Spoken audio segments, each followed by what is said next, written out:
Have you ever wondered how to study effectively? Are you tired of cramming and forgetting information soon after? If this sounds all too familiar, you're not alone. Many of us have been down this road trying to cram knowledge into our brains, only to draw a blank when it matters most. We've all experienced the frustration of studying for hours, only to forget everything the next day. The problem isn't with us, but with the way we're studying. Traditional methods often focus on rote memorization, which doesn't promote long-term retention of information. What we need is a method that not only helps us understand the material, but also retain it. That's where the REAP method comes in. This method, which stands for Read, Encode, Annotate, and Ponder, is designed to help you study more effectively, whether you're preparing for an exam or just trying to learn something new. But don't worry, there's a solution to this, the REAP method. Let's dive into it. REAP, an acronym for Read, Encode, Annotate, and Ponder, is a study method that can transform your studying process. Now, let's dive a little deeper into each of these components. Firstly, read. This is the initial stage where you skim through the information without overthinking. Then we have encode. Here, you interpret the information in your own words, which helps you understand it better. Next up is annotate. This step involves highlighting the crucial points so you can easily refer back to them later. Lastly, ponder. This is arguably the most critical step. Here you reflect and think about what you've learned, which helps cement the information in your mind. This method is not just for cramming for exams at the last minute, it's a holistic approach that can enhance your everyday learning too. Sound interesting? Let's break down each component. The first step of the REAP method is to read. Now, this might seem like a no-brainer, right? We all know how to read, but there's a nuance to it in this context. When you're using the REAP method, reading isn't just about consuming the words on the page. It's about understanding the material without overthinking. Picture this. You're sitting down with a fresh chapter of your textbook.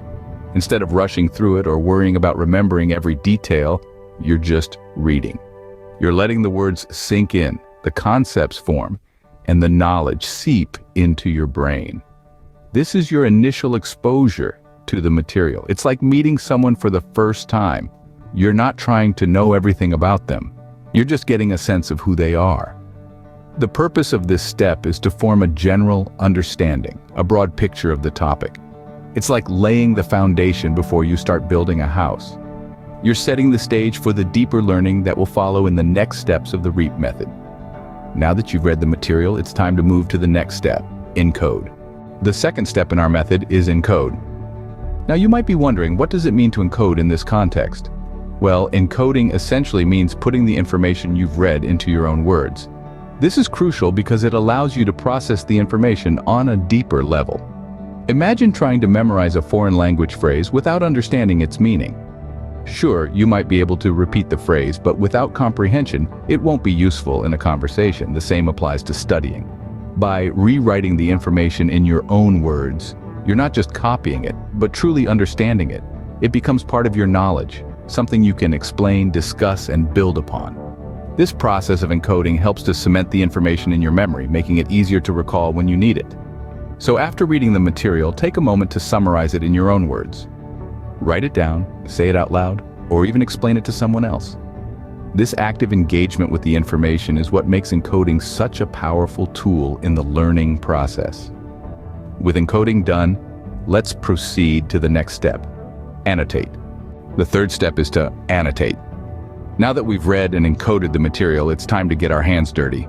Annotating is the process of marking key points and making notes directly on the text.